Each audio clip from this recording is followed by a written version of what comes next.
Hello! I am Xarkun, this is World of Warships Legends, and today I want to do something a little bit different. As this high damage but relatively boring Lenin game that's about to start plays in the background, I want to give you my thoughts on aircraft carriers, which are due to make their first appearance in this game very soon. To begin with, I should say that I am looking forward to the introduction of CVs with both trepidation and anticipation. You see, I love World of Warships Legends, and I can't overstate that. I have never in my life sunk so much time and so much effort into a single video game. And the fun is doubled for me because I don't just play the game solely for the sake of playing. Instead, I play the game both for the sake of playing it and for the sake of creating videos because I enjoy the process of YouTube content creation just as much as I enjoy playing this game. I'm sure this is evident to those of you who have been with me since the start, and hopefully to those of you who have only hopped on board recently. I appreciate all of your support, and I am incredibly happy about the success that I've achieved with this channel. All of that success, however, rests in large part on World of Warships Legends being what it is. And when carriers are introduced into the game, World of Warships Legends will be different. And this is why I say I look forward to the introduction of CVs with both trepidation and anticipation. Legends is still in its infancy. It's less than 2 years old and it's still growing. It has so much more ground to cover and so much further to go. From what I can tell, carriers have been the subject of great interest since the launch of this game. You can't go onto any Legends social media site, whether it's Reddit, Facebook, Instagram, Twitter, or even the YouTube comments section, without seeing at least one person asking anyone who's willing to answer, when will carriers be added to the game? The interest in this ship class is simply astronomical. I suspect it will draw a large number of people to the game, which I think is a good thing. I think anyone who loves this game as much as I do wants to see it grow and thrive for many years to come, and I think CVs will ultimately play a role in contributing to the game's growth and longevity. Also, purely from a business standpoint here, carrier-related content attracts a lot of eyes. To date, my most viewed video is the tiny little news update I did on carriers some weeks or maybe even a month ago, when the first teaser trailer footage of carrier gameplay was released on the official Legends YouTube channel. I suspect that this video might garner a similar amount of views, and I can't really complain about that. So that's the good news, you see. What then is the bad news? I don't think it's a secret that carriers are the most polarizing class of ships for players of the game that started all of this, World of Warships Legends, or rather World of Warships on PC. I'm sure many of you, like me, often watch PC and World of Warships content on YouTube. Personally, I watch every video that Flamu and the Mighty Jingles put out, so I feel like I'm pretty informed about the state of carriers on PC, even though my experience with that game is limited to a single session I once played at a friend's house on New Year's Eve of 2019 when I was completely sauced, and even then I didn't play carriers. Anyway, it also seems to be the case that CVs are a polarizing topic in our community, too. So I want to stress that what I say next is not intended to contribute to any divisions or cause any controversy, although I'm sure it'll be somewhat controversial. I am very concerned about CV's effect on the game's meta. Before I get into why, I want to go out of my way to thank the development team for World of Warships Legends. I think they do a fantastic job, and I think they've created a top-notch product. If anyone is capable of implementing carriers right, it is our development team. Nevertheless, I'm not sure that they actually can implement carriers in a balanced way, or at least not in a way where carriers are both fun to play and fun to play against. Why not? Well, that brings me to the main point of this video. I want you to think about any surface ship you enjoy playing. A destroyer, a battleship, a cruiser, whatever. In the player versus player environment of World of Warships Legends, how do you interact with players on the enemy team? Well, you fight them. You fight them ideally by moving your ship into advantageous positions and engaging enemies with one of two armaments, torpedoes or main battery guns, sometimes both. In order to use these armaments, your ship necessarily has to be within range of your target, and there is always a risk that your target is not going to go down without a fight. When any surface ship is fighting you, they are taking manual control of their ship's armaments, aiming at you, and shooting or torpedoing you. This is how engagements between all surface ships work. Even destroyers, who often remain invisible to their enemies, necessarily have to be at least somewhat close to them in order to launch a torpedo spread, and that carries a risk. The proximity of your enemies to your ship always carries a risk, and the risk is that the enemy will remove enough of your hit points to sink your ship and eliminate you from the battle. But this risk does not, from what I can tell, apply at all to aircraft carriers. Let me try to illustrate the difference. Say, for example, you have a Jean Bart fighting an Iowa. These two surface ships, if their captains are playing correctly, engage each other by trying to move into better positions. They aim directly at each other with their guns, and they shoot shells at each other's hulls. If one ship angles well, the enemy's shells are likely to ricochet or shatter on his armor, and the player who practices the best angling, finds the best position, and has the best aim is likely going to come out on top. In short, the individual player's ability is, at the end of the day, often the deciding factor. A battle between surface ship versus surface ship, player versus player, is a contest of both knowledge and skill. Now, imagine a Jean Bart fighting a carrier. Is it really even a fight? The Jean Bart is probably on some part of the map, trying to find a position where he can deal with enemy cruisers or sink his 15-inch shells into the citadels of broadside enemy battleships. But suddenly, a squadron of dive bombers charges at him. A carrier is attacking. How does he deal with this? Well, as I see it, he has two options. Option 1, attempt to throw off the squadron's aim and avoid the drop. In other words, just dodge.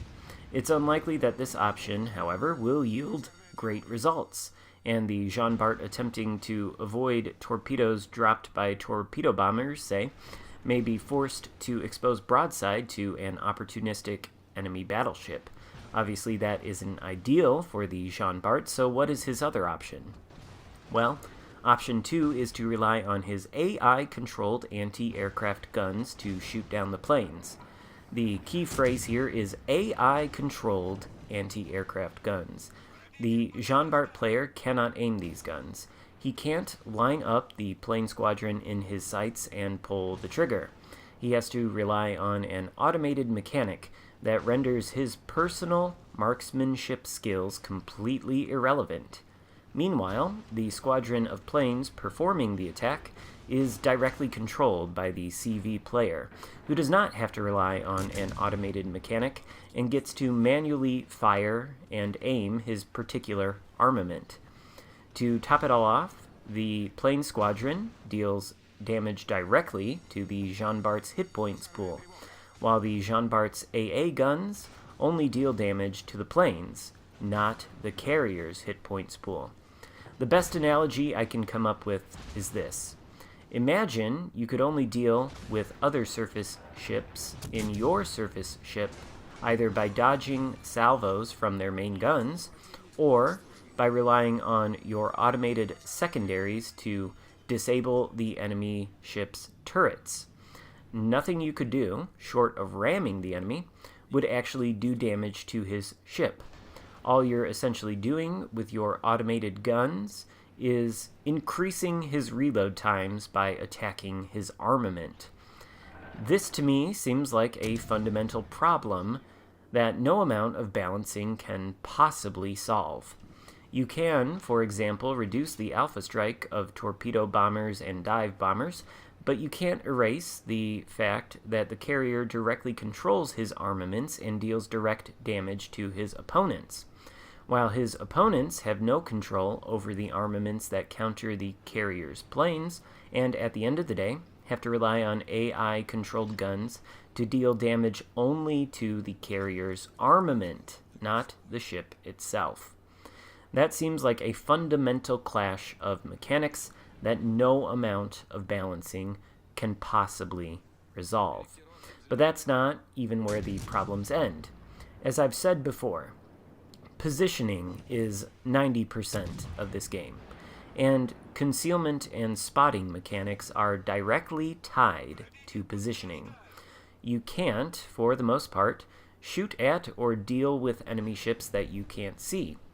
In order for you to see them, you or someone on your team has to put your ship or their ship in position to spot the enemies. Moving into such a position always poses a risk for your hit points because it is your actual ship that is responsible for the spotting.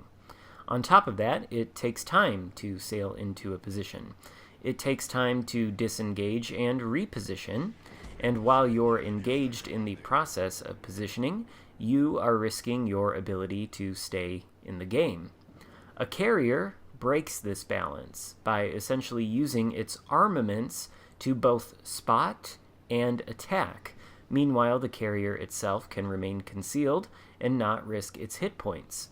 Plus, planes seem to be pretty quick, much quicker than even the fastest destroyer. So a carrier can, relative to every other class of ship, achieve instantaneous spotting and instantaneous positioning, all without ever risking anything except its ability to deal damage immediately. And when it does deal damage, it can dislodge entrenched ships by dropping torpedoes on them.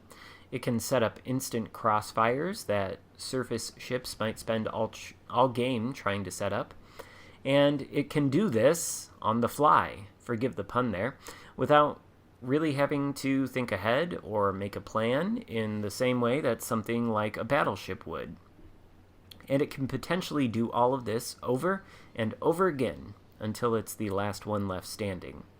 Now, obviously, there's nuance to all of these problems, and I can't claim to be an expert on the subject since I've never played a CV on either Legends or World of Warships. But I have observed carriers in action. I've heard people like Jingles, Flamu, Flambass, and Potato Quality, whose recent video on CVs really helped crystallize my thinking on this subject, express their opinions on the class. Now, these are qualified individuals who know as much about their game as any player or community contributor knows about Legends. And while Legends is a very different game from World of Warships, the general principles which govern CV play should basically be the same between both games, in much the same way that the general principles that govern surface ship play are the same. It's essentially only particular numerical values, such as alpha strike and max firing ranges or armor values, that are changed. But reducing, for example, the range of Yamato does not mean that Yamato doesn't have 18-inch guns capable of overmatching 32 millimeters of armor, just as potentially eliminating squadron types or reducing the alpha strike of dive bombers or torpedo bombers doesn't change the fact that they are dive bombers and torpedo bombers that work according to the general principles that I've already described. In short, I am excited about the introduction of CVs because of their potential to help World of Warships Legends grow, and for the potential to create carrier-related content that will help my own channel grow. Also, as a brand new class of ships, carriers will add some variety to the gameplay, so that could be nice. But I am extremely concerned about the effect that carriers will have on the gameplay itself. Obviously, it would be foolish to pass any judgment until carriers are fully released, and we haven't even seen the test event yet. So I will stop short of passing any judgment. I'm willing to wait and see, and I hope my concerns turn out in retrospect to be unfounded. Plus, I could be entirely wrong. I am not the best or most knowledgeable Legends player out there, but I think I'm a pretty good community contributor who knows a thing or two and has valuable insight to offer. So that's what I've tried to do in this video. I hope that if you are excited about carriers, you'll find my rather pessimistic perspective interesting, and I hope I've given you something to think about. If you're dismayed about the introduction of carriers and share my concerns, I hope you'll join me in trying to keep an open mind and reserving judgment until carriers are fully implemented as a fourth ship class in this game. I also hope that the division and polarization that carriers may induce won't turn into toxicity. World of Warships Legends community is, by and large, a fantastic community full of intelligent and enthusiastic gamers who love this game. I'm glad to be a part of that community, and I appreciate everyone who supports my channel and watches my videos. This has been my opinion on the problems that carriers may possibly bring to the game. Again, I could be entirely wrong, but I guess we'll just have to wait and see. Give me your thoughts and speculations about how carriers will affect gameplay in the comments, but please try to keep those discussions thoughtful and respectful, as I have tried to do to both sides of the carrier argument throughout the course of this particular video essay. And if you enjoyed the video, give it a thumbs up and consider subscribing if you haven't already done that. Thank you so much for watching. I will see you next time. Goodbye.